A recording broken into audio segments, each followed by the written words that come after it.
Deus seja louvado. Amém. Vamos ler, com a ajuda e a força de Deus, uma parte da sua santa palavra. No primeiro livro dos Reis, capítulo 19.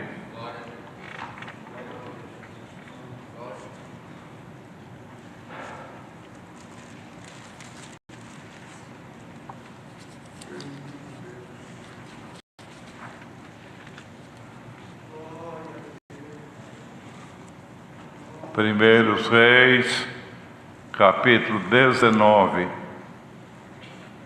E Acabe fez saber a Jezabel tudo quanto Elias havia feito, e como totalmente matara todos os profetas da espada.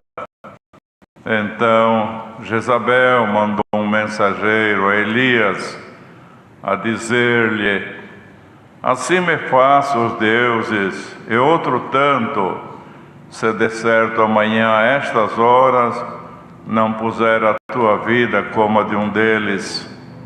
Porque vendo ele, se levantou, e para escapar com vida, se foi, e veio a Berseba, que é de Judá, e deixou ali o seu moço, e ele se foi ao deserto, caminho de um dia, e veio e se assentou debaixo de um zimbro, e pediu em seu ânimo a morte, e disse: já basta, ó Senhor, toma agora a minha vida, pois não sou melhor do que meus pais.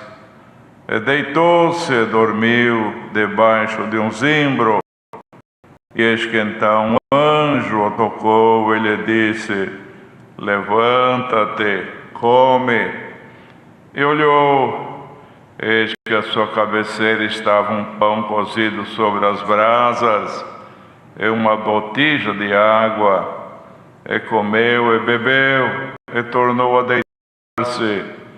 E o anjo do Senhor tornou segunda vez, e o tocou, e disse: levanta-te, come, porque muito comprido te será o caminho. Levantou-se, pois, e comeu e bebeu, e com a força daquela comida caminhou 40 dias e 40 noites até Horebe, o monte de Deus, somente até aqui. Amém. Então, irmãos, Elias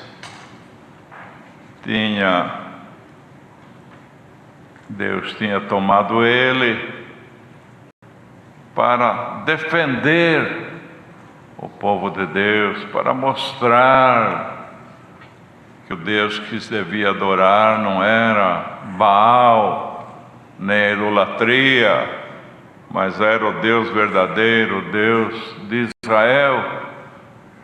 E Jezabel, que era rainha, era uma mulher maligna, muito apegada à idolatria, e acabou também convertendo o coração do seu marido Acabe a esta idolatria. Então, se os irmãos lerem no capítulo anterior, vamos encontrar a coragem, a fé que Deus deu para Elias para defender o Deus de Israel, mostrar, porque alguém cria no Deus verdadeiro e alguém cria em Baal. Então Elias falou: vamos fazer um teste aqui. Vamos fazer um holocausto, pôr a vítima em cima e não põe fogo. E cada um clama o seu Deus. Eu clamo pelo meu, e vocês clamam pelo vosso, que era o Deus de Baal. O Deus que queimar toda esta lenha, toda esta carne, sem fogo, esse é o Deus verdadeiro. Então vamos passar, não vamos ficar entre dois pensamentos, se é o Deus que eu anuncio ou o Deus que vocês anunciam, que era da idolatria. E assim fizeram, irmãos. Elias deixou eles porem a lenha, a vítima em cima, e depois pela manhã começaram a clamar pelo Deus deles. Irmãos, e foram clamando, para que descesse fogo do céu e consumisse aquela lenha, vítima, enfim. Mas não aconteceu, porque na realidade Baal não era Deus. E foram clamando. Quando chegou lá pelo meio-dia, eles, segundo o uso deles, se retalhavam de faca, derramavam sangue e nada adiantava. Então Elias disse para eles: então agora deixa que eu vou clamar o meu Deus. Veja, irmãos, que fé estava no coração de Elias, não é? Ter a certeza de que ele ia clamar e Deus ia ouvir a sua oração. Que esta fé, irmãos, esteja em todos os nossos corações. Porque, irmãos, a fé é um dom de Deus, que ela, como disse o Senhor, ela remove montanhas. E Elias então falou: pode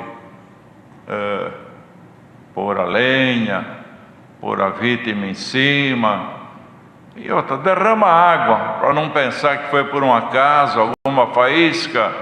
Derrama água sobre a lenha, ao redor também da lenha, ponha bastante água. E assim, irmãos, fizeram tudo isto. E aí Elias então clamou pelo nosso Deus. Deus mandou fogo do céu e lambeu a lenha, a água, destruiu tudo aquilo pelo fogo. Então, irmãos, eles ficaram confundidos, envergonhados, e aqueles 400 profetas de Baal que apregoava a idolatria, era tomado por um espírito maligno, pereceu todos. E Elias então foi o único profeta de Deus que estava ali no momento, vitorioso, porque sempre que alguém procura defender a obra de Deus, pode contar que a vitória já está na sua mão. Mas não agradou, irmãos, a rainha, nem ao rei.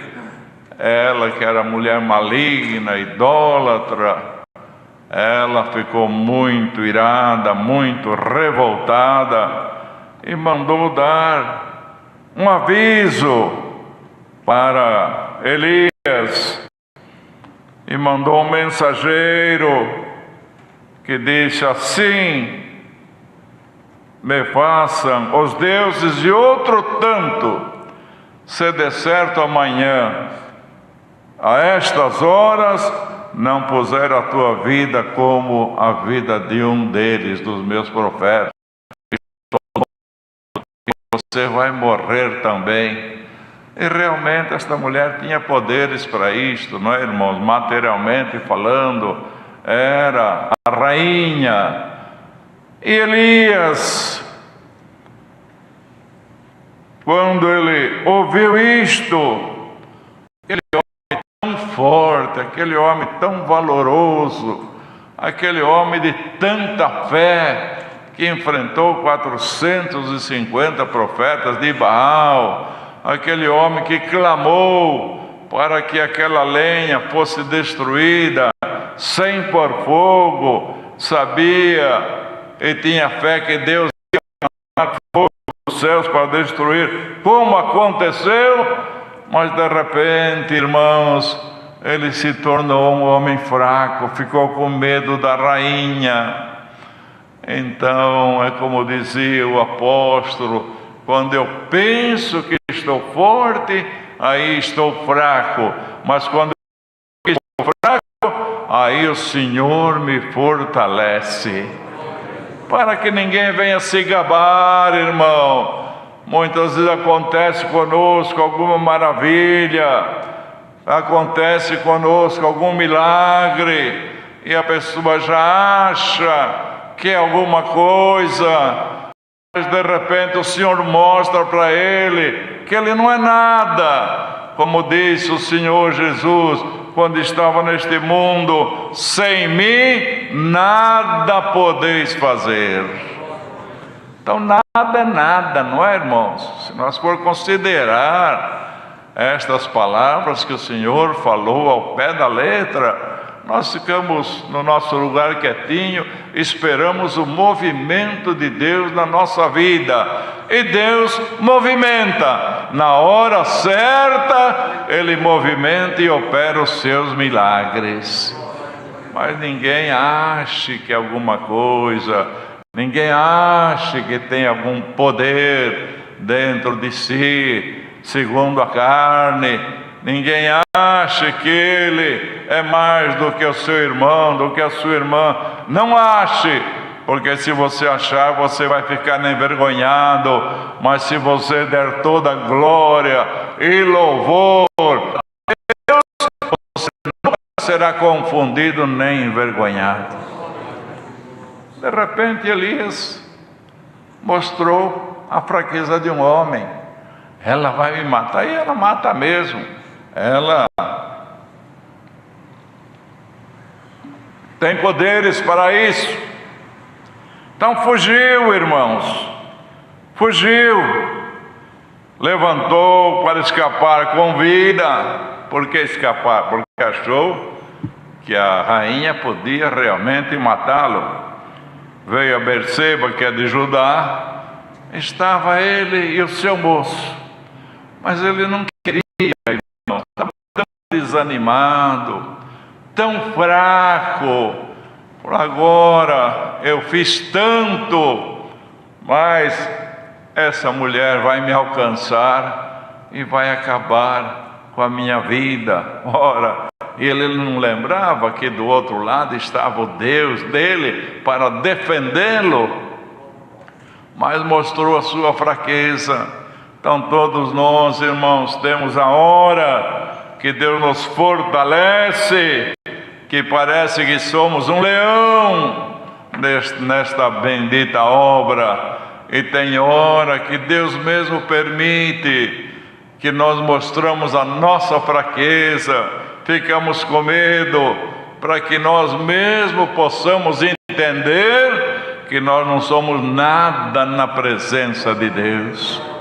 Então Deus está mandando esta palavra, irmão. Se tem alguém ouvindo e você acha que é alguma coisa, acha que você tem um poder de ti mesmo, acha que se você não for em tal lugar nada vai acontecer, olha a palavra que Deus está mandando. Elias numa hora teve uma força que não teve ninguém igual a ele, mas de repente ficou com medo de uma mulher. Ela falou: eu vou mandar meus soldados te alcançar e amanhã você estará morto como os meus profetas. E assim, irmãos, ele veio a Berseba, deixou ali o seu moço. Agora eu vou mostrar a minha fraqueza, vou fugir e vou pedir a Deus. Ela vai me procurar para acabar com a minha vida, e antes que ela acabe, eu vou pedir para Deus acabar com a minha vida. Ele deixou ali o seu moço.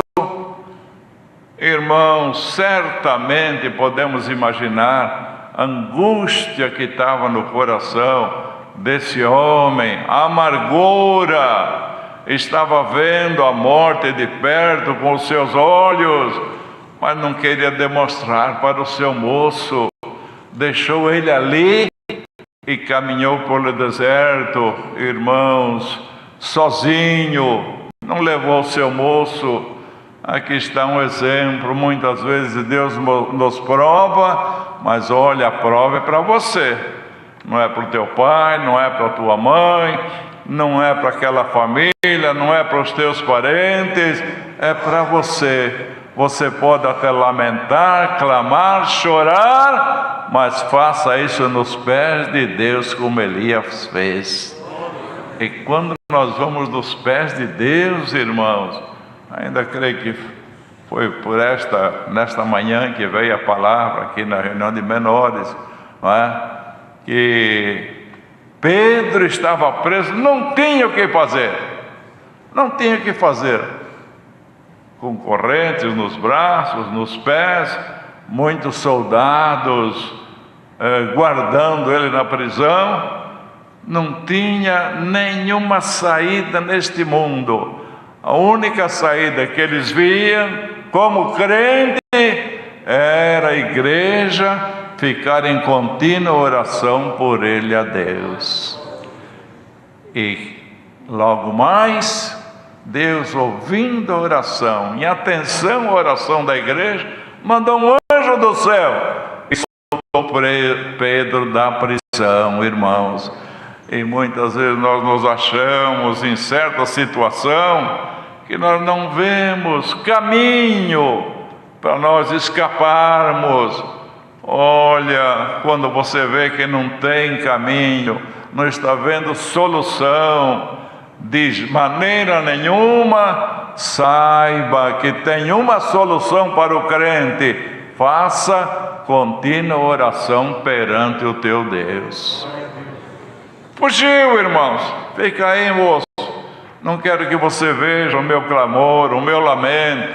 Eu vou chorar lá no deserto e até vou pedir, porque antes que ela me alcance, prefiro que o meu Deus me alcance com a morte. E foi, caminho de um dia, sentou debaixo de um zimbro e começou a lamentar.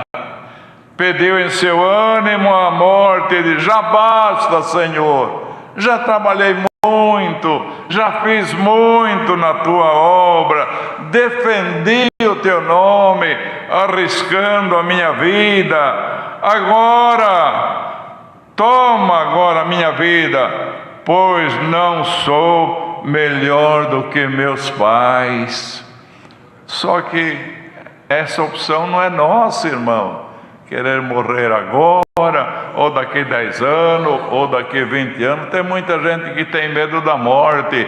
Olha, peça para o Senhor colocar por esta palavra paz no teu coração. A nossa vida está na mão de Deus. Tomado por um espírito, não, irmão, o diabo tenta. Você vai deitar, vai dormir e não vai acordar amanhã. Você está com uma enfermidade, que os teus dias são breves. Mas, irmãos,